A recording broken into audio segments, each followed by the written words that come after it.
नमस्कार, India news Uttar Pradesh Uttarakhand पर बड़ी बहस में आपका स्वागत है। मैं हूं आपके साथ हेमंत कुमार। उत्तर प्रदेश के चुनावी रण में बड़े बड़े कद्दावर नेताओं का जमावड़ा लगना शुरू हो गया है। अलग अलग पार्टियों के बड़े बड़े माहिर चुनावी रणनीति बनाने में जुट गए हैं। सभी पार्टियों की कोशिश जमीनी हकीकत को समझते हुए सियासी नब्ज को टटोलने की है। दरअसल अवध के रण में बढ़त हासिल करने के लिए बीजेपी के चाणक्य कहे जाने वाले अमित शाह ने लखनऊ में डेरा डाल दिया है। बीजेपी के लिए यूपी के चुनावी मिशन का आह्वान करते हुए अमित शाह ने हिंदुत्व, राष्ट्रवाद और विकास के मुद्दों को उठाते हुए विपक्ष पर चौतरफा हमला बोला। साथ ही बीजेपी कार्यकर्ताओं से जुटने की अपील भी की। अखिलेश यादव पर सीधा वार करते हुए अमित शाह ने कहा कि ये प्रदेश महात्मा बुद्ध की कर्मभूमि है, भगवान शिव की काशी की धरती है, लेकिन कई सालों से लोगों को यह एहसास नहीं होता था। मुगलों के शासनकाल से लेकर के 2017 तक ऐसा महसूस नहीं होता था। 2017 में उन्होंने कहा कि जब भाजपा की पूर्ण बहुमत की सरकार आई तो उसने यूपी को उसकी पहचान वापस दिलाई। अमित शाह ने मेरा परिवार बीजेपी परिवार के नाम से विधानसभा चुनाव में बीजेपी कैडर को और मजबूत करने के लिए सदस्यता अभियान की शुरुआत भी की है। जहां पर एक और अमित शाह ने विपक्ष पर कोरोना काल के दौरान गायब रहने का आरोप लगाया, तो वहीं समाजवादी पार्टी के राष्ट्रीय अध्यक्ष अखिलेश यादव ने भी जवाबी पलटवार किया है। उन्होंने कहा है कि हम क्वारंटीन नहीं हुए, जनता बीजेपी को क्वारंटीन कर देगी। बीजेपी चाहे जितनी रणनीति बना ले, उनका यूपी में हारना तय है, ये अखिलेश यादव ने कहा। उन्होंने कहा कि पूर्वांचल में बीजेपी का सफाया हो गया, पश्चिमी यूपी में भी भाजपा से लोग आक्रोशित हैं। कोई काम नहीं किया, सिर्फ नाम बदलकर शिलान्यास करते रहे हैं। जहां एक और अमित शाह बीजेपी की चुनावी रणनीति को धार देने में लगे हुए हैं, तो वहीं अखिलेश भी छोटे दलों और कद्दावर क्षेत्रीय नेताओं को साथ सत्ता में वापसी की कोशिश कर रहे हैं। लेकिन इन सबके बीच इन नेताओं में जुबानी जंग काफी तेज हो गई है। दोनों दलों के नेता एक दूसरे पर आरोप लगा रहे हैं। सियासी दलों में खींचतान का अंजाम आखिरकार क्या होगा, बड़ी बहस में आज इसी मुद्दे को लेकर हम चर्चा करेंगे।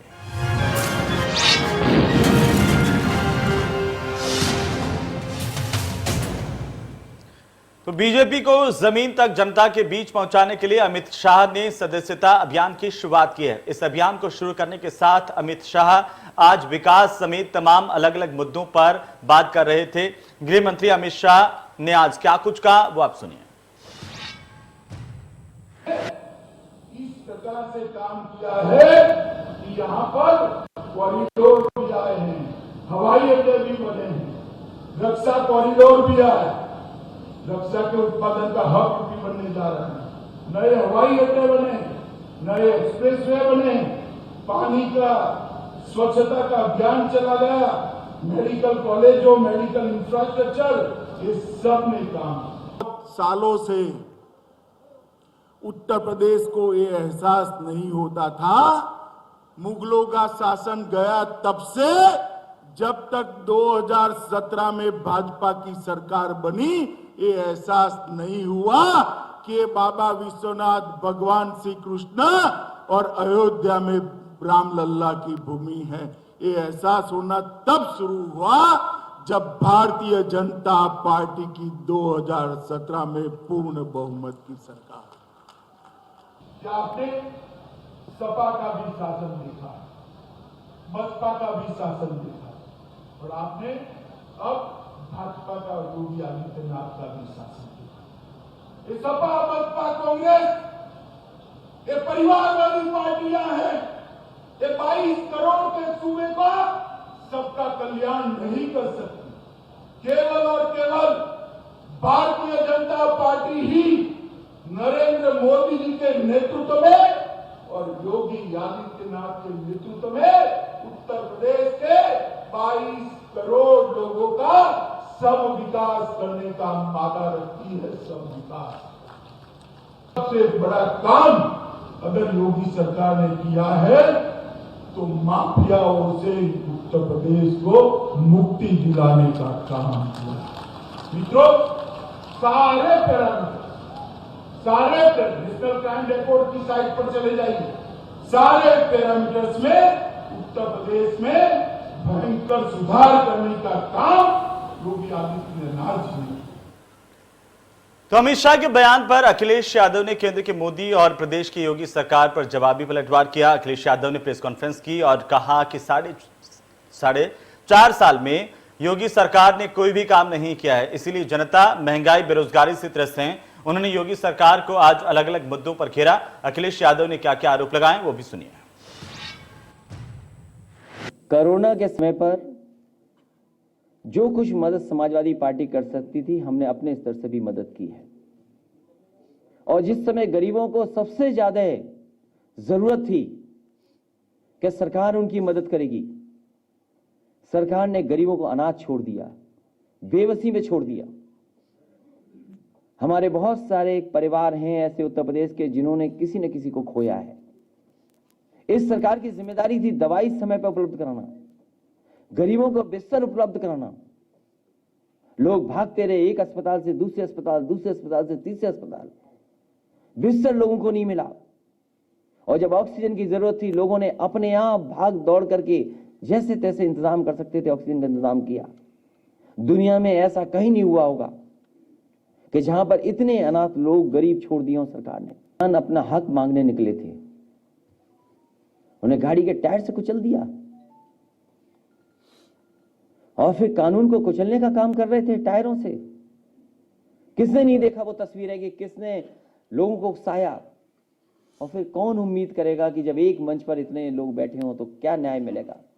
लेकिन किसान ने भी ठाना इस बार, दिल्ली के किनारे से लेकर के उत्तर प्रदेश के आखिरी छोर तक किसान ने भी संकल्प लिया है कि इस बार भारतीय जनता पार्टी का सफाया होगा। भारतीय जनता पार्टी उत्तर प्रदेश से हार करके जाएगी। कितनी भी राजनीतिक समीकरण बना लें, कितनी भी राजनीतिक स्ट्रेटेजी बना लें, लेकिन उत्तर प्रदेश की जनता इस बार राजनीतिक स्ट्रेटेजी बना करके भारतीय जनता पार्टी का सफाया करेगी।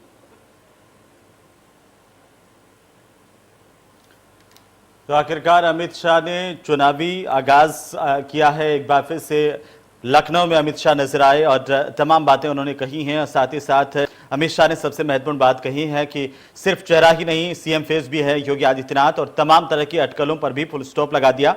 उत्तर प्रदेश में 2022 का चुनाव और आखिरकार बीजेपी का चेहरा कौन होगा, ये तमाम चर्चाएं चल रही थी। और चुनाव के बाद योगी आदित्यनाथ ही मुख्यमंत्री होंगे। तमाम अटकलों पर केंद्रीय मंत्री गृह मंत्री अमित शाह ने विराम लगा दिया। लखनऊ में अपनी रैली में उन्होंने साफ कहा कि अगर 2024 में नरेंद्र मोदी को पीएम बनाना है तो योगी आदित्यनाथ को सीएम बनाइए। और इस ऐलान से अमित शाह ने मुख्यमंत्री चेहरे को लेकर पार्टी का रुख साफ कर दिया है। अमित शाह ने कहा कि योगी ने 90% वादे पूरे किए हैं। अपराध पर सख्ती का परिणाम है कि आज यूपी में बाहुबली ढूंढे नहीं मिल रहे हैं। कानून व्यवस्था को लेकर के भी उन्होंने बात रखी है। साथ ही साथ केंद्र में 2024 और उत्तर प्रदेश में 2022 का रोड मैप भी अमित शाह ने तय कर दिया। शाह ने साफ कहा कि केंद्र में अगर साल 2024 में नरेंद्र मोदी को प्रधानमंत्री बनाना है तो 2022 में एक बार फिर से योगी आदित्यनाथ को मुख्यमंत्री बनाना होगा। तमाम मसलों को लेकर उन्होंने अपनी बात रखी। मुखर नजर आए हमेशा की तरह विपक्ष पर। तो चलिए आज इसी पर हम बात करेंगे, अमित शाह के तमाम दावे, बातें और इसको लेकर के विपक्ष के रिएक्शन और जो तमाम इस वक्त राजनीति चल रही है उसके इर्द गिर्द आज की बड़ी बहस। और हमारे साथ खास मेहमान जुड़ चुके हैं, उनका परिचय आपसे करवा दूं। धर्मेंद्र यादव हैं हमारे साथ, प्रवक्ता समाजवादी पार्टी के। संजीव मिश्रा हमारे साथ हैं, प्रवक्ता भारतीय जनता पार्टी के। डॉक्टर चारू मेहरोत्रा हमारे साथ हैं, वरिष्ठ नेता हैं कांग्रेस पार्टी की। आप सभी का बहुत बहुत स्वागत है। कुछ देर बाद में सुरेंद्र दुबे हमारे साथ वरिष्ठ पत्रकार के तौर पर जुड़ेंगे, ज्वाइन करेंगे, तो उनको भी हम ले लेंगे। फिलहाल चलिए शुरुआत करते हैं। संजीव मिश्रा जी, आप ही से शुरुआत करेंगे। आज अमित शाह अपने चिर परिचित अंदाज में क्या संदेश देते हुए विपक्ष को नजर आए हैं, कैसे इसे देखा जाए? भारतीय जनता पार्टी की रणनीति क्या उन्होंने अब साफ कर दी है कि चुनाव में आक्रामकता तमाम मसलों को लेकर के रहेंगी?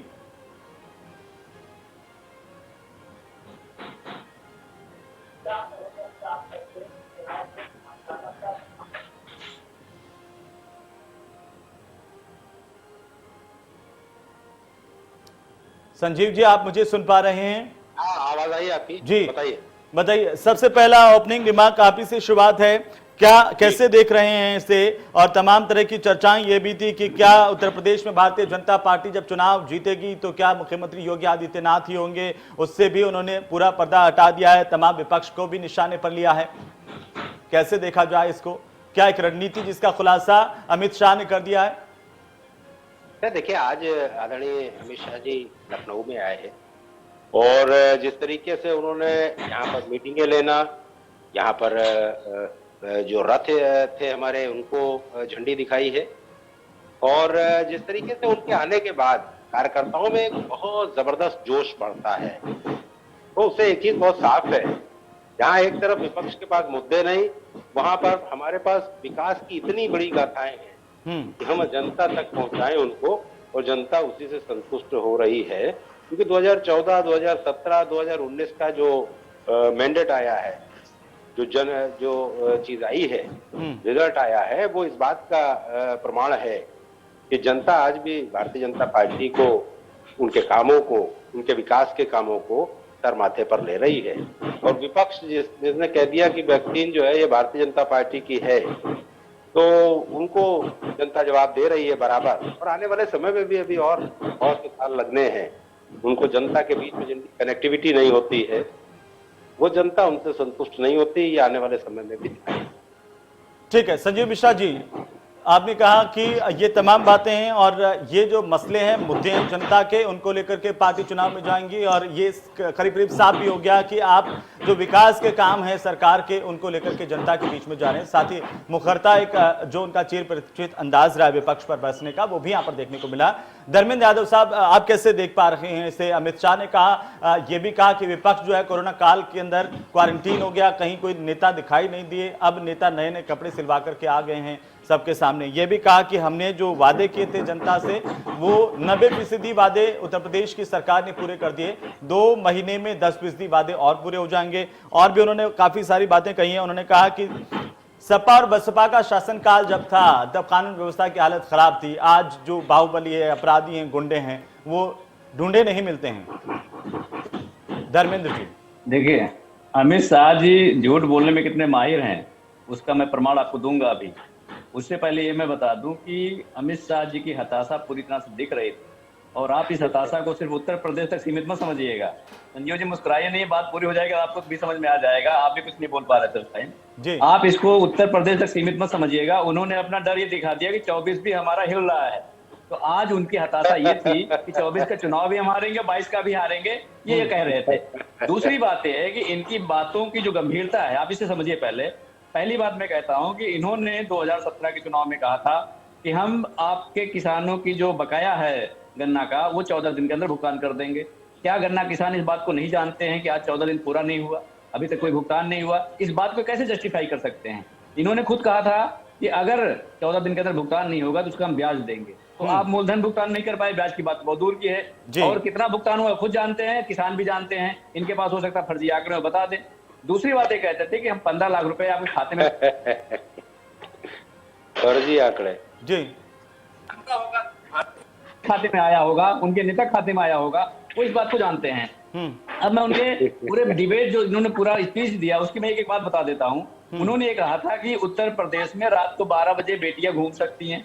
इन्हीं की जो राष्ट्रीय उपाध्यक्ष हैं बेबी मौर्य जी, उन्होंने कहा कि 5 बजे के बाद थाने मत जाना। आप इस बात को समझिए कि एक पार्टी जो विश्व की पार्टी अपने आप को कहता है, उसका राष्ट्रीय उपाध्यक्ष ये कहती हैं कि बेटियां 5 बजे के बाद थाने ना जाएं। इसका मतलब कि थाने भी सुरक्षित नहीं है। आप इस बात को समझिए कि अगर थाना सुरक्षित नहीं है, अगर हमारा डीएम ऑफिस सुरक्षित नहीं है, आरटीओ ऑफिस सुरक्षित नहीं है, हमारा अस्पताल सुरक्षित नहीं है, आखिर बेटियां कहां जाएंगी? दूसरी बात इन्होंने कहा था कि रात को 12 बजे, इनको इस बात को समझिएगा कि 12 बजे की कहानी बहुत अलग होती है। ये जो बात कहते हैं उनमें कुछ ना कुछ बात और छिपी होती है। रात को 12 बजे दलित बेटी को पेट्रोल डाल के जलाया गया, इसलिए रात का 12 बजे इनको याद रहता बार बार कि हम रात को 12 बजे कांड करेंगे और उस कांड को छुपाने के लिए कुछ नई बात बोल देंगे। दूसरी बात इन्होंने कहा था, परिवारवाद की बात कहा था, मैं पूरी बात बता देता हूँ। बीसीसीआई के जो सचिव हैं जय शाह जी, उन्होंने अपने जीवन में कोई बल्ला नहीं पकड़ा होगा, बाल नहीं देखी होगी हाथ से छू के, लेकिन वो बीसीसीआई के सचिव बने हुए हैं। तो सबसे बड़ा परिवारवाद तो ये कर रहे हैं। दूसरी बात, उन्होंने दूरबीन की बात करी थी, दूरबीन से दिखाई नहीं देते। मैं आपसे फिर कह रहा हूं कि उनके दूरबीन से अगर अजय टेनी दिखाई नहीं दे रहे हैं, उनका इस्तीफा नहीं ले पा रहे हैं, तो आखिर वो कौन सी दूरबीन है? उस दूरबीन का लेंस भी बदल दिया जाएगा, और जिस आंख से वो देख रहे हैं उत्तर प्रदेश की इस बार उस आंख को बदल देगी। मैं आपसे दावा करता हूं। ठीक है, मैं वापस आ जाऊंगा धर्मेंद्र यादव जी। ठीक है, बहुत सारी बातें उन्होंने कही हैं। डॉक्टर चारू मेहरोत्रा, आपका कमेंट क्या है इस पर? कैसे आप देख पा रही हैं कांग्रेस पार्टी के तौर पर? अनम्यूट कीजिए, आपकी आवाज नहीं आ रही है जी। हाँ, अब आ रही है? हाँ बिल्कुल आ रही है, बोलिए। हाँ, मैं ये कहना चाहूंगी कि मैंने भी दोनों मेरे से पहले के वक्ताओं की बात सुनी, और मैं ये अपनी तरफ से ये कहना चाहती हूँ कि कोरोना काल से जो बातें उठ रही हैं कि कोरोना काल में विपक्ष के नेता दिखाई नहीं दिए, तो मेरा भी ये पूछना है सत्ताधारी सरकार से कि कोरोना काल में केवल और केवल मन की बात तो हमें दिखाई दी, लेकिन कभी भी कोई भी सत्ताधारी पक्ष का नेता जो है वो खुलकर जनता के सामने नहीं आया। और हमारे कांग्रेस पार्टी ने हमेशा जो है विपक्ष की भूमिका निभाते हुए समय समय पर मुद्दों को उठाया और उन्हें बताया कि जब जो मजदूर थे वो पैदल पैदल चलकर अपने अपने घरों को लौट रहे थे, उस समय प्रधानमंत्री का अर्धरात्रि में घोषणा हो जाती कि ट्रेनें बंद हो जाएंगी और अब लोग जो है एकदम चक्का जाम कर दिया गया। तो मेरा यहाँ से कहना है कि जो इतनी बड़ी बड़ी बातें कही जा रही हैं और आगे के चुनाव को जीतने की बात कही जा रही है, 300 सीटों का आंकड़ा पार करने की बात कही जा रही है, तो उसे बोलने से पहले अति आत्मविश्वास पर लगाम देते हुए थोड़ा सा ये भी सोचना चाहिए था कि कोरोना काल में ये सब आत्मविश्वास कहाँ चला गया था, जब मजदूर जो है ये हमारे प्रधानमंत्री जी ने नहीं सोचा, बस मन में आया उन्होंने और बात कह दी अर्धरात्रि में, और सुबह ये नहीं देखा कि वो मजदूर जो है वो कहाँ खाना खाएगा, कैसे रहेगा, उसकी जीविका उपार्जन कैसे होगी, उसके आने जाने का बंदोबस्त कैसे होगा, उसके परिवार की देखभाल कैसे होगी। और ये विपक्ष ही था जिन्होंने उसके आने जाने के लिए कांग्रेस पार्टी ने ही उसका इंतजाम किया और बसें वगैरह लगाई थी। मैं बहुत लंबी बात नहीं कहूंगी, बाकी सब बातें आपको सब पता है। कानून व्यवस्था को लेकर के उन्होंने कहा कि देखिए, जब सपा बसपा की सरकार होती थी या उससे पहले का यूपी होता था तो कानून की व्यवस्था इतनी खराब थी, क्या थी, आए दिन अपराध जो है और बेटियां बाहर नहीं निकल पाती थी, और अब आधी रात को भी उत्तर प्रदेश की जो बेटियां हैं वो बाहर निकल सकती हैं। उन्होंने कोरोना काल का तो बात कही ही कही, साथ ही उन्होंने ये भी कहा, एक महत्वपूर्ण बात है कि मुगलों के शासन से लेकर के 2017 तक हमें एहसास ही नहीं होता था कि यूपी की जो धरती है वो रामलला की धरती है, भगवान कृष्ण की धरती है। जी देखिए, रामलला है, श्री कृष्ण जी हैं, और जितने भी देवी देवता हैं वो सब हमारे लिए पूजनीय हैं। और उत्तर प्रदेश जो है, हम भाग्यशाली हैं कि बड़े बड़े जो हमारे देवी देवता हुए उनकी जन्मभूमि और कर्म भूमि उत्तर प्रदेश रहा। ये बात अलग है, ये हमारे व्यक्तिगत विश्वास की बात है, हमारे धर्म से जुड़ी हुई बात है। मैं उसके बारे में कोई कमेंट नहीं करूंगी, ना ही मैं उसे राजनीति का कोई मुद्दा बनाना चाहती हूँ कि हमने ये कर दिया और हमने ये कर दिया। ऐसा किसी ने कुछ नहीं किया। और ये मंदिर भी बन रहा है तो पूरे देश की जनता के सहयोग से बन रहा है। हर व्यक्ति ने उसमें कम से कम 10 रुपए की सहभागिता तो दी ही है। आप ये सोचिए, इस गरीब देश में जिसका आंकड़ा 100 के नीचे भी हमारा चला गया, 100 से ऊपर हम पार कर गए हैं, तो मेरी समझ में नहीं आता कि विकास की जो सुई है वो आगे के लिए बढ़ती है या पीछे के लिए बढ़ती है। जो पूरे विश्व के आंकड़े हैं उसमें आज की स्थिति में भारत में गरीबी की दर को 100 के आंकड़े से ऊपर दिखाया है। हमारे पड़ोसी देश हमसे बेहतर स्थिति में बताए गए हैं। अब ये भी हो सकता है कि सरकार ये कह सकती है आंकड़े झूठे हैं और सब मैनिपुलेट करके किए गए हैं, क्योंकि जब विश्व स्तर पे के पक्ष में कोई बात आती है तो उसे बहुत ज्यादा समाचार पत्रों में, मीडिया में बहुत ज्यादा प्रचारित, लेकिन अगर वही आंकड़े उनके विरोध में चले जाते हैं तो जो है वो मैनिपुलेशन हो गए हैं, गलत आंकड़े हैं, लोगों को भ्रमित किया जा रहा है। ठीक है, सुरेंद्र दुबे साहब हमारे साथ रही जुड़ कानून, चुके हैं। मैं एक बात और कहूंगी, कानून व्यवस्था की बात पर जो बात हो रही है, मैं बहुत कुछ नहीं कहूंगी कि बेटियां सुरक्षित हैं, क्या हैं और कैसा विकास हो रहा है, लेकिन मैं ये देख रही हूं कि लखीमपुर खीरी कांड में जैसे एक गाड़ी आती है सत्ताधारी व्यक्ति के मद में चूर लड़के की, और वो आकर गरीब किसानों को जो सीधे साधे जा रहे हैं उन्हें कुचल कर चली जाती है। चारू जी आप कह रहे हैं कि कानून व्यवस्था पर जो बोला गया वो झूठ बोला गया और उत्तर प्रदेश में कानून व्यवस्था खराब है, वो भी सुरक्षित नहीं है। जो कह रहे हैं भाई पुरुष भी तो सुरक्षित नहीं है, ठीक है, पुरुष ही सुरक्षित नहीं है तो महिलाओं ये तमाम बातें मैं वापस आ जाऊंगा आपके साथ में, आपके पास वापस आ जाऊंगा। सुरेंद्र दुबे हमारे साथ जुड़ चुके हैं वरिष्ठ पत्रकार के तौर पर। सुरेंद्र जी बहुत बहुत स्वागत है इंडिया न्यूज पर आपका। और आप सुन नहीं पाए बीजेपी का ओपनिंग कमेंट, और शायद मैं उम्मीद कर रहा हूं कि समाजवादी पार्टी की तरफ से जो कहा गया, कांग्रेस की तरफ से जो कहा गया वो आपने सुना होगा। कैसे आप देख पा रहे हैं, सबसे बड़ा सवाल है, कैसे आप देख पा रहे हैं आज अमित शाह का भाषण, अमित शाह का उत्तर प्रदेश का दौरा और भारतीय जनता पार्टी का करीब 4 करोड़ से ज्यादा सदस्यता अभियान का जो लक्ष्य रखा गया है, सदस्यता अभियान की शुरुआत की गई है। अमित शाह ने मोटी मोटी जो बातें कही हैं, उन्होंने ये विकास को लेकर के कहा कि उनकी सरकार विकास को लेकर के जो है जनता के बीच में जो वापस जा रही हैं। हालांकि महंगाई का जिक्र उन्होंने नहीं किया जहां तक मैंने सुना। दुबे साहब कैसे देख रहे हैं आप? जी मैं एक बात बता दूं, महंगाई का जिक्र नहीं किया क्योंकि महंगाई बहुत ज्यादा है और सबको दिखाई पड़ रहा है। अब जब 200 रुपए किलो से ऊपर सरसों का तेल मिले टमाटर 70 रुपए में बिके और गैस जो क्या कहते हैं पेट्रोल और डीजल है वो 100 से पार हो जाए तो महंगाई है। अब अगर मान लीजिए अमित शाह कहते नहीं है तो भी हम तो मान नहीं लेंगे, न जनता मान लेंगे। जो चीज दिखा रही है जी दिखाई पड़े तो इसको कहते प्रत्यक्षम की प्रमाणम, महंगाई है। अब आप आज की बात का जो एकमात्र मैं सबसे बड़ी बात ये मान रहा हूँ, अमित शाह ने ये स्पष्ट कर दिया कि भाई योगी जी ही उनके सीएम के चेहरे हैं, क्योंकि इसको लेकर के काफी कंफ्यूजन चल रहा था। और कोई ये नहीं कह रहा था कि योगी जी नहीं है, लेकिन वो कंफ्यूजन ये था, कोई कह रहा था कि चुनाव के बाद तय हो जाएगा, कोई कह रहा था ये है वो है। तो चलिए एक काव्य बीजेपी ने क्लियर कर दिया कि हमारे चेहरे जो है असल में योगी जी ही। रही बात कानून व्यवस्था की बात, तो अगर जिस प्रदेश में पुलिस वाले ही फरार मुजरिम हो, जैसा कि गोरखपुर में गुप्ताई के उसमें हुआ और पुलिस ने उनको मारा, पुलिस सब मिली, इसके बाद भी पुलिस वाले गिरफ्तार हुए, 1-1 लाख रुपए का इनाम रखना पड़ा, तो मैं ऐसा नहीं मानता हूं कि कोई अच्छी कानून व्यवस्था का प्रतीक है। अब इसी से आप देख लीजिए कि 4 करोड़ नए मेंबर बनाने, अरे जब एक पार्टी कहती है जी कि हम ऑलरेडी विश्व की सबसे बड़ी पार्टी हैं, तो हर चुनाव में ब्रांडिंग के लिए नए सदस्य बनाने की बात मेरे समझ नहीं आती। आपके पास ऑलरेडी इतने सदस्य है कि आपके पास पूरे वर्ल्ड की सबसे बड़ी पार्टी है। जब रही बात कि अगर अखिलेश यादव जो कमेंट कर रहे हैं उनका ठीक है, कमेंट करना, या कांग्रेस करे, वो एक पॉलिटिकल अपना इन लोगों का है। ठीक है, मैं एक जर्नलिस्ट के मान नाते कह सकता हूँ कि जो पिक्चर अमित शाह ने पेश की वो बहुत संतोषजनक नहीं थी।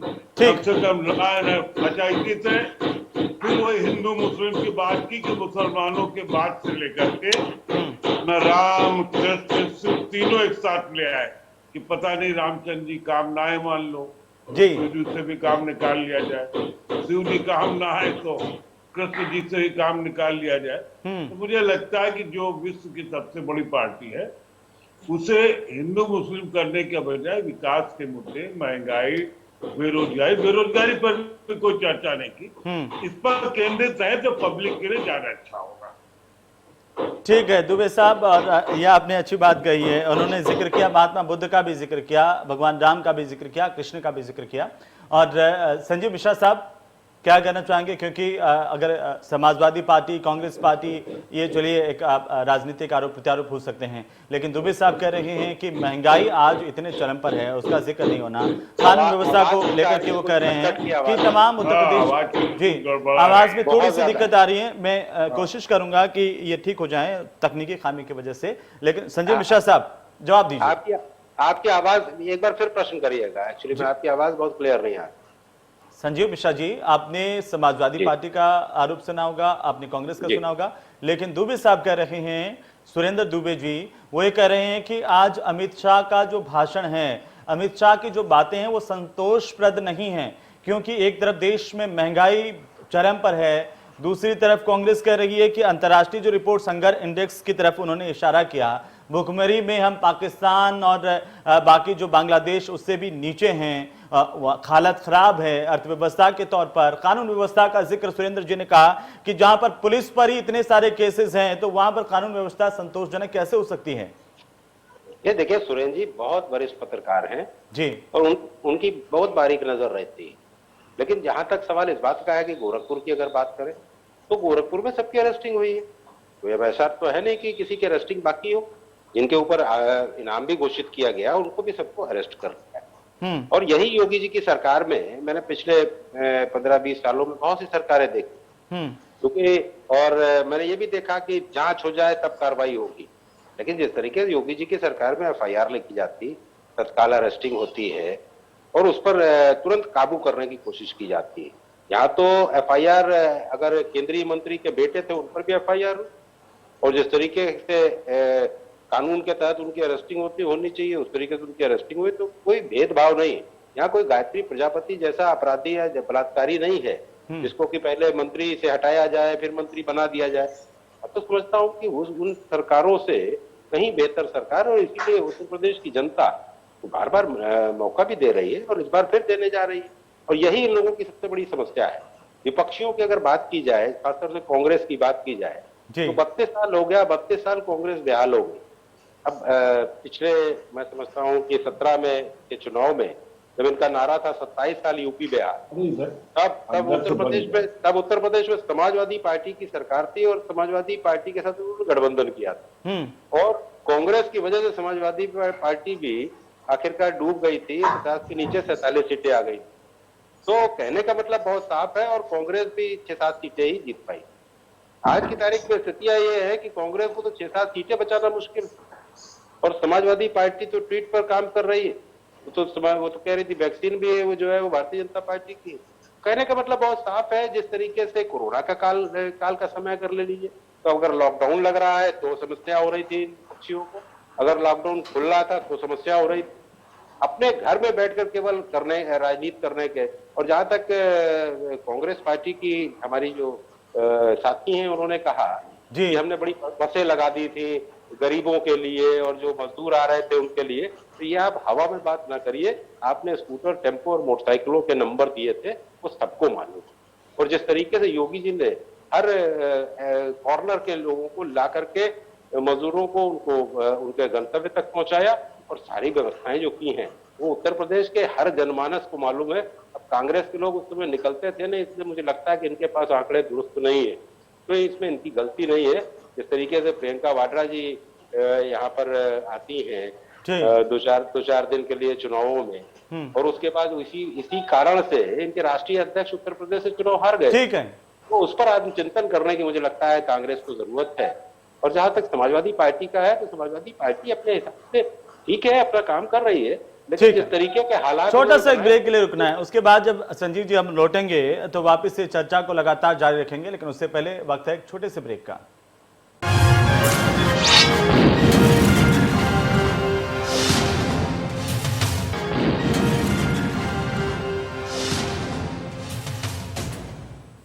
चलिए ब्रेक के बाद एक बार फिर से आपका स्वागत है। अमित शाह जब लखनऊ से बोल रहे थे तमाम बातों का जिक्र किया, साथ ही साथ पलायन के मुद्दे को भी उन्होंने छेड़ा कि पहले उत्तर प्रदेश से किस तरीके से पलायन होता था, पिछली सरकारें इस पर ध्यान नहीं दे रही थी, लेकिन जब से उत्तर प्रदेश में योगी सरकार आई है, भाजपा की सरकार आई है, उसके बाद पलायन नहीं हो रहा।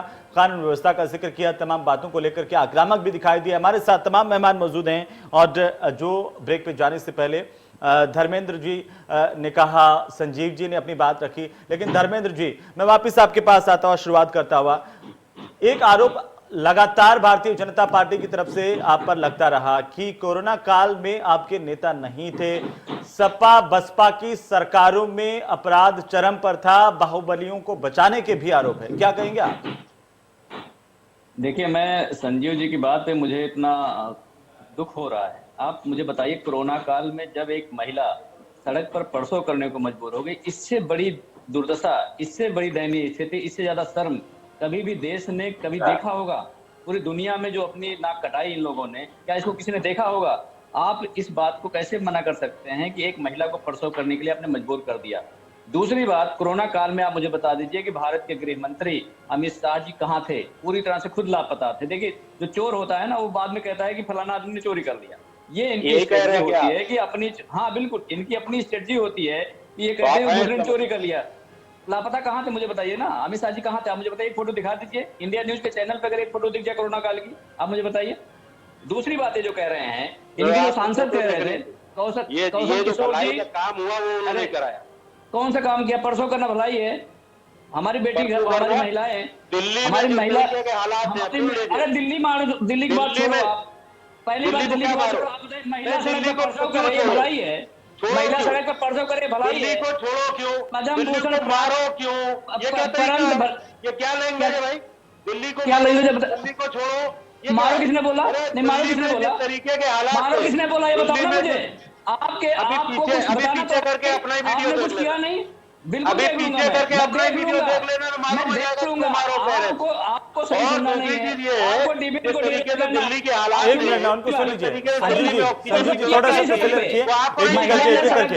संजीव जी, केवल ट्वीट करना दिखाई दे रहा था। अरे महिला ने सड़क ट्वीट पे के अलावा परसों कुछ किया नहीं कि दिखाई नहीं दे रहा किया? था। जबकि आपके उत्तर तो प्रदेश में आपके देश की गृह मंत्री सरकार लगातार काम कर रही गृह थी, मंत्री लापता थे, लगातार काम कर रही थी। और ठीक है, उसी ऐसे का आपस में मत है। कीजिए, आपस में तीसरी लहर मत में हम जी। लोगों ने किस तरीके मैंने से एक बार सुनी, कंप्लीट आपके कीजिए अपनी आपके बात टाइम धर्मेंद्र में जी। सुना था। धर्मेंद्र जी अपनी बात आपके कीजिए। टाइम मैंने सुना था जी। मिश्रा जी, आप सुनिए तो सही पहले, अगर धर- मैं गलत हूं तो टोकिएगा आप। हाँ आपके जो सांसद हैं कौशल किशोर जी ने क्या कहा था, आपके जो सांसद हैं गंगवार साहब ने क्या कहा था कि अधिकारी हमारा फोन नहीं उठा रहे हैं, ये समाजवादी पार्टी ने नहीं कहा था। आप इस बात से कैसे इनकार कर सकते हैं? महिला ने सड़क पे परसों किया, इससे शर्म नहीं आई आपको? कितने आप बीच में कितने टोकना शुरू कर दिए। चिंतित थे हमारे सांसद और मंत्री। अरे कितने ये चिंतित देखिए, थे, कितने चिंतित होते तो चिंतित इस थे। दशा में नहीं और पहुंचते। ये आपके तक कह रहे प्रधानमंत्री ने थे झूठ कि बोला। हमारा फोन नहीं उठ रहा है और तत्काल फोन उठाओ, उसके बाद किसने तत्काल कार्रवाई अरे हुई। कैसे फोन उठा?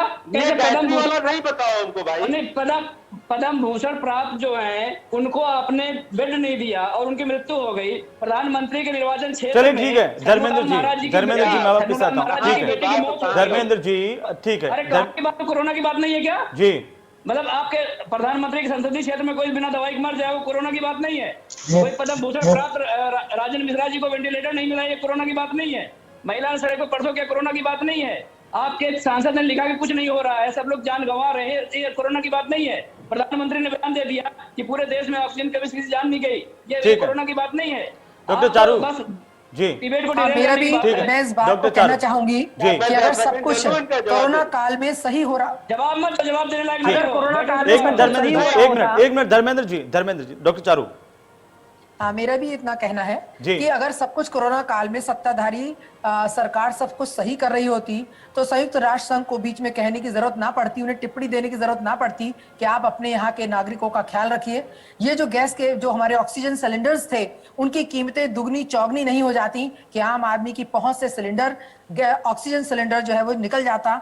दवाइयां इतनी ज्यादा महंगी नहीं हो जाती कि जिसकी कीमत 400 रुपए है वो 4-4 हजार में, 14-14 हजार में बिक रही होती। देखिए उस समय की स्थितियां देखिए, और आज की बात नहीं कर रही हूं, उस समय की स्थितियां सोचिए कि जिसके पास उसका अपने परिवार का एक व्यक्ति कोरोना से पीड़ित बैठा हुआ है और आपने उस बात का ध्यान नहीं रखा कि जो बीमारी पूरे विश्व को घेर रही है और धीरे धीरे वार्निंग्स आ रही हैं, लेकिन उसके बावजूद भी क्योंकि आपको चुनाव करना था, आपको रैलियां करनी थी, तो आपने इस चीज को अनदेखा करा। आपको ट्रंप को बुलाना था, आपने इन सब चीजों को अनदेखा करा और उसके बाद जनता ने जो भुगता वो किसकी करनी का भुगता ये बताइए। और सरकार जो सत्ता में होती है कोई भी हो, वो उसका कर्तव्य होता है कि जब सरकार को जनता ने अपना प्रतिनिधि बनाया है तो उसका पहला कर्तव्य होता है वो देखना कि हमारी जनता को कोई कष्ट ना हो।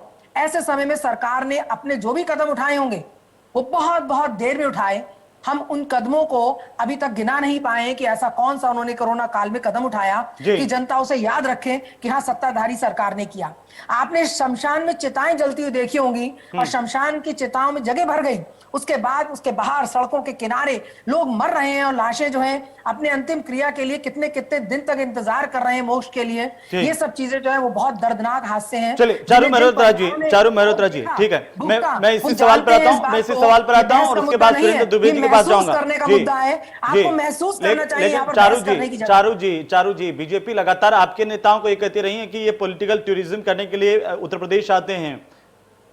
ये बात कहने की आप बताइए, अमित शाह जी किस लिए आए थे ये बताइए? रहने आए थे क्या? वो भी पॉलिटिकल उसके मुद्दे से आए थे। मुख्यमंत्री तो यहीं रह रहे हैं। सदस्य, अरे तो जब मुख्यमंत्री होंगे तो यहाँ रहेंगे ही।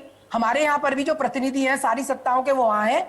अगर हमारे राष्ट्रीय सचिव बाहर के हैं, दिल्ली के हैं, तो वो दिल्ली में रहेंगे और आते जाते रहते हैं। ठीक है, जल्दी से जवाब चाहता हूं इसका। संजीव मिश्रा आप कह रहे थे कोरोना काल की बात आपने की, लेकिन तमाम विपक्ष कहता है कि उत्तर प्रदेश ने कोरोना काल में वो लाशें भी देखी हैं कि किस तरीके से लाशों के साथ क्या हुआ, वो दृश्य भी देखे हैं जब जो है शमशान घाटों को कवर किया जाने लगा था, किसी को फोटो खींचने की अनुमति नहीं दी जा रही थी। और ऐसे में आप कह रहे हैं कि कोरोना में अच्छा काम हुआ, वो दृश्य भी देखे हैं जब अस्पतालों में बेड नहीं थे, खुद बीजेपी के नेताओं तक को बेड नहीं मिले, किसी के बेटे की डेथ हुई, किसी ने किसी, और उत्तर प्रदेश की कैबिनेट के मंत्री भी जो है कोरोना काल के अंदर उनको भी झेलना पड़ा। जी देखिए वैश्विक महामारी थी। हाँ, तमाम देशों में तो हम लोगों ने देखा कि जेसीबी में किस तरीके से खेतों में गड्ढे करके लाशें डाली जा रही। उत्तर प्रदेश और देश की अगर हम बात करें तो इसमें कोई दो राय नहीं है कि ऑक्सीजन की कमी हुई। ऑक्सीजन चूंकि इतनी बड़ी मात्रा में किसी भी सरकारों हो, तमाम सरकारें आई हैं पहले आजादी के बाद से, लेकिन ऐसी व्यवस्था कभी किसी ने नहीं, सरकारों ने सोचा था कि इतनी बड़ी मात्रा में हमें ऑक्सीजन की जरूरत पड़े। ये सच है। और ऑक्सीजन की जरूरत पड़ी तो उसकी वैकल्पिक व्यवस्था किस तरह से, कहीं हवाई जहाज से की जा रही, कैसे की जा रही, इस पर ध्यान देने की जरूरत। समाजवादी पार्टी के साथ भी तमाम आरोप लगा रहे हैं कि साहब ऐसा हो रहा था, वो प्रसव हो गया।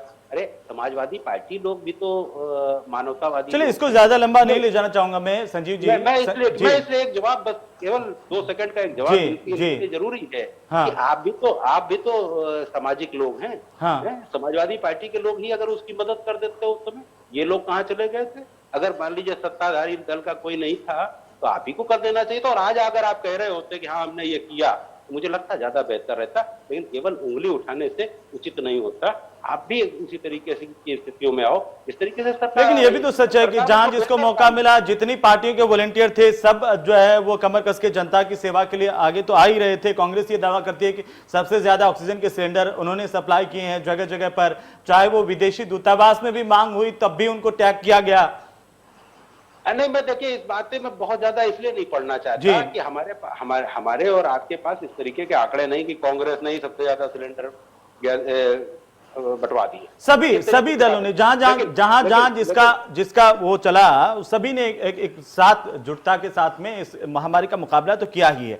सवाल इस बात को लेकर के कि अमित शाह बाकी चीजों पर तो बोले, लेकिन सुरेंद्र दुबे जी कह रहे थे कि महंगाई से कन्नी काटते हुए क्यों जा रहे हैं? क्या महंगाई दिखाई नहीं दे रही कि इस वक्त चरम पर है?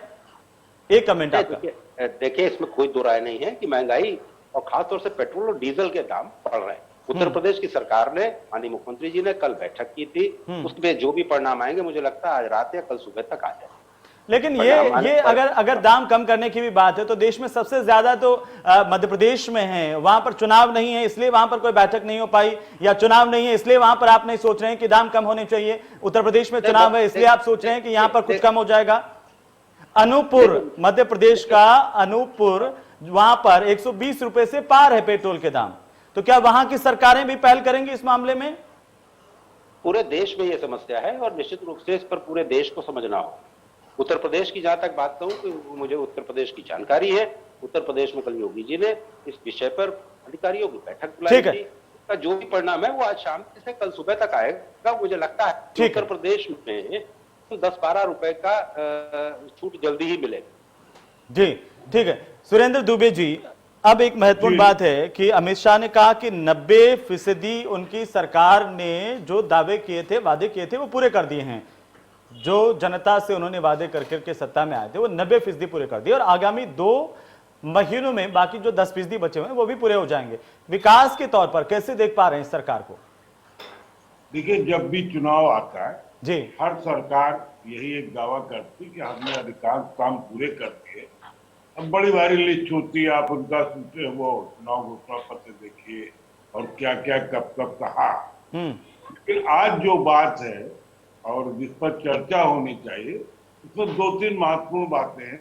एक महंगाई, एक बेरोजगारी, क्योंकि जो लोगों की नौकरियां चली गई तो उनमें तमाम की नौकरियां रिस्टोर नहीं हुई और नई नौकरियां नहीं मिल रही। दावे अपनी जगह है कि हमने 4 लाख दे दिए, 4.5 लाख दे दिए, ये सब बात जानते हैं। और मुझे ये भी अफसोस है कि विपक्ष भी इन चीजों को बहुत मजबूती से नहीं उठा पा रहा है। लेकिन मैं ये कहना चाहूंगा कि अगर सरकारों को ये लगता है कि सिर्फ ये बात कह करके कि मुगल शासन के बाद से कोई शंकर भगवान की बात नहीं हुई, रामचंद्र जी के मंदिर की बात नहीं हुई, कृष्ण भगवान के मंदिर, ये मुद्दों से डेविएट करना है। धर्म अपनी जगह है, लेकिन धर्म तब चलेगा जब हम जिंदा रहेंगे। तो हमारे जिंदा रहने के लिए क्या व्यवस्था, ये हमारे लिए महत्वपूर्ण है। हम धर्म की वजह से जिंदा नहीं है, हम जिंदा तभी धर्म जो बनाया है। उन्होंने तो कहा कि पहले एहसास ही नहीं होता था कि वे भगवान राम की धरती पर हैं, भगवान कृष्ण की धरती पर हैं, या फिर पहले इस बात का भी एहसास नहीं होता था कि महात्मा बुद्ध की, भगवान बुद्ध की धरती पर हैं। ये तो भारतीय जनता पार्टी ने एहसास करवाया। 40-50 साल से हम लोगों ने राम मंदिर का आंदोलन देखा। जब राम मंदिर का एक मामला सुप्रीम कोर्ट से निपट गया तो अब कृष्ण और शिव जी के मंदिर की बात शुरू हुई है। मैं ये कह रहा हूं कि ये जो मुद्दे लाए जाते हैं जी। ये आम जिंदगी से जुड़े हुए नहीं, ये हमारे सांस्कृतिक मुद्दे हैं, धार्मिक मुद्दे हो सकते हैं, जी लेकिन इनसे हमारा पेट नहीं भरता, इनसे ठीक है। समाज आगे नहीं बढ़ता। जी तो इनके बजाय अगर अपने महंगाई और बेरोजगारी, लॉ एंड ऑर्डर भी सेटिस्फैक्ट्री नहीं है। ठीक है, ठीक है। हम एक दूसरे पर आरोप लगाएं, लेकिन अब जिस राज्य में जो स्थित है इस समय, उसके हिसाब से आप उसको सेटिस्फैक्ट्री कानून व्यवस्था नहीं कहेंगे, लेकिन ठीक है। नहीं, जब भी जिसने शासन किया है, समाजवादी पार्टी कहती है कि उनके शासन में लॉ एंड ऑर्डर बेहतर था, बहुजन समाज पार्टी कहती है कि सबसे ज्यादा तो कानून व्यवस्था उनके शासनकाल में अच्छी थी, और भारतीय जनता पार्टी का भी यही दावा। अब ये इतर बात है कि वो जनता इसको महसूस करे। सब करते हैं जी, लेकिन सपा में भी बसपा में भी आते आते कानून व्यवस्था कितनी खराब हो गई थी, और इस समय भाजपा में भी है। इसलिए तीनों एक दूसरे पर आरोप लगाए, जनता देख रही ठीक है जी। कि कानून व्यवस्था का क्या है। ठीक है दुबे साहब, अब थोड़ा सा ज्यादा समय नहीं है, मैं चाहता हूं कि जल्दी से धर्मेंद्र यादव जी इस पर कमेंट करें, और उसके बाद में कांग्रेस के पास, और फिर जो है संजीव जी के पास में जाऊंगा आखिर के अंदर। जी धर्मेंद्र जी, विकास, सबसे महत्वपूर्ण मसला यह है कि बीजेपी करे 90% वादे पूरे करती हैं जल्दी। जी, समाजवादी पार्टी ने जितने वादे किए थे उससे भी आगे बढ़ के, मेट्रो जो हमारे मैनिफेस्टो में नहीं था, हमने मेट्रो चलवाया। एक्सप्रेसवे हमारे मैनिफेस्टो में नहीं था, हमने मेट्रो एक्सप्रेसवे चलवाया। आज भारतीय जनता पार्टी जो 70 लाख नौकरियों का वादा करती है, आज कितनी नौकरी दे चुकी है आप मुझे बताइए। किसान की आय दोगुनी करने की बात करते हैं, 35 पैसा 1 किलो में गन्ने का रेट बढ़ा हुआ है, आप इसकी बात कर सकते हैं। पेट्रोल का दाम कितना आसमान पे जा रहा है, आप इसकी बात कर सकते हैं। अगर भारतीय जनता पार्टी के इनके अपने बयान सुने तो इनके 8 से 9% वादे पूरे हुए हैं। योगी जी का भी बयान यही है और अमित शाह जी का भी। आपको ये क्यों लगता है कि जब भी ये विकास का कोई फीता काटते हैं, ये आपका दिया हुआ होता है और ये सिर्फ फीता काट रहे होते हैं? आपको ऐसा क्यों लगता है? अगर आप काम करते हैं तो आपके शासनकाल में पूरी हो जाती, आप ही उसका फीता काटते।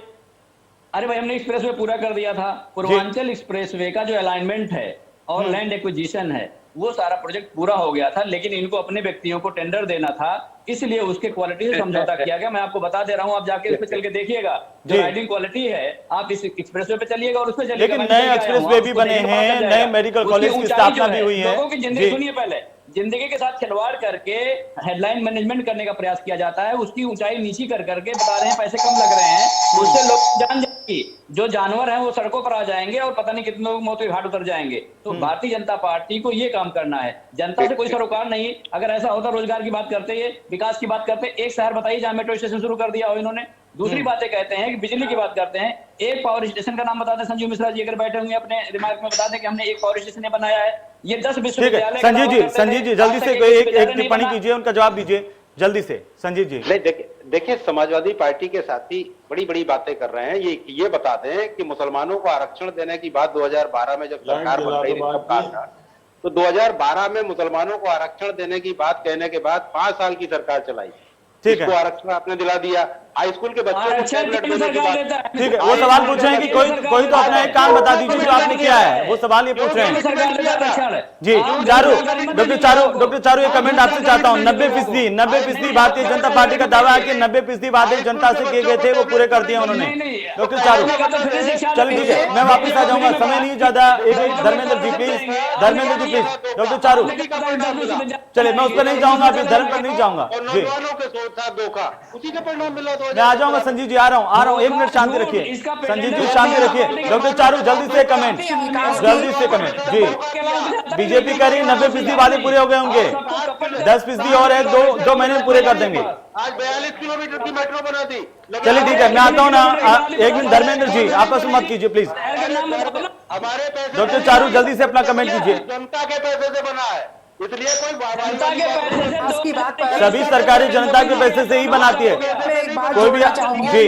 हाँ, 1 मिनट धर्मेंद्र जी, 1 मिनट, किसी की आवाज नहीं जाएगी, धर्मेंद्र जी 1 मिनट, धर्मेंद्र जी 1 मिनट शांत हो जाइए। डॉक्टर चारू, 90% वादे पूरे कर दिए बीजेपी करे। दावेदारी तो हमारी वर्तमान सत्ताधारी सरकार भी कर रही है जी, और उससे पहले जो सरकार रही वो भी कर रही है।